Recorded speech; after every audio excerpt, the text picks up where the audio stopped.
ஒரு செருப்பு இல்லை, விடாமல் 4-5 செருப்பு அந்த பர்டிகுலர் குரூப்ல இருந்து எரிஞ்சிருக்காங்க. இது ஒரு நபரோட செயல் கிடையாது.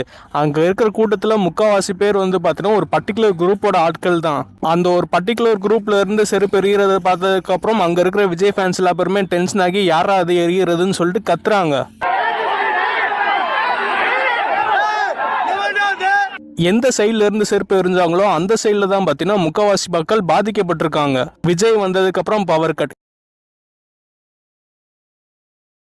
இந்த ட்ரோன் ஷாட் பார்த்தா எல்லா பேத்துக்குமே தெரிஞ்சிருக்கும். ஃபுல்லி இருட்டு. யாராவது இவ்வளோ பெரிய மக்கள் கூடி இருக்கிற இடத்துல பவர் கட் பண்ணுவாங்களா?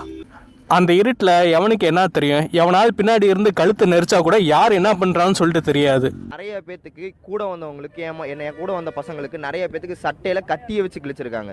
கத்தியை வச்சு கிழிக்கிற அளவுக்கு என்ன சூழ்நிலை உண்டாச்சு? எதுவுமே ஆகல. இந்த மாதிரி பல விஷயம் நடந்திருக்கு. உண்மை தெரியாமல் யாருமே பேசுகிறாங்க. நாங்கள் இது பத்தாதுக்குன்னு சொல்லிட்டு இவங்களே நகர முடியாமல் அந்த கூட்டத்தில் நின்றுட்டு இருக்காங்க. அதில் நடுவில் 4 ஆம்புலன்ஸ் விடுறாங்க. கொஞ்சம் கொஞ்சம் வழி விட்டுருங்க. போயிடுங்க. என்னப்பா ஆம்புலன்ஸில் நம்ம கூட இருக்குது?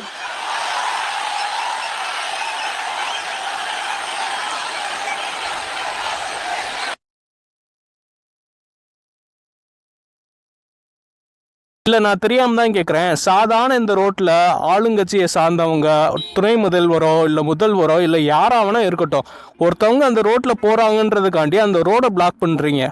4 கிலோமீட்டர் சுற்றி போக சொல்கிறீங்க. ஒரு 5 கிலோமீட்டருக்கு வரிசையாக போலீஸ் நிற்கிறாங்க. விஜய் வராருன்னு சொல்லிட்டு தெரியும், இத்தனை கூட்டம் வரும்னு சொல்லிட்டு தெரியும். அந்த இடத்துல எவனாவது ஆம்புலன்ஸ் அனுப்புவாங்களா? அந்த கூட்டத்துக்குள்ளேயுமே ஆம்புலன்ஸ் அனுப்புகிறாங்கன்னா என்ன மைண்ட் செட்டில் அனுப்பியிருப்பாங்க? கோயம்புத்தூர்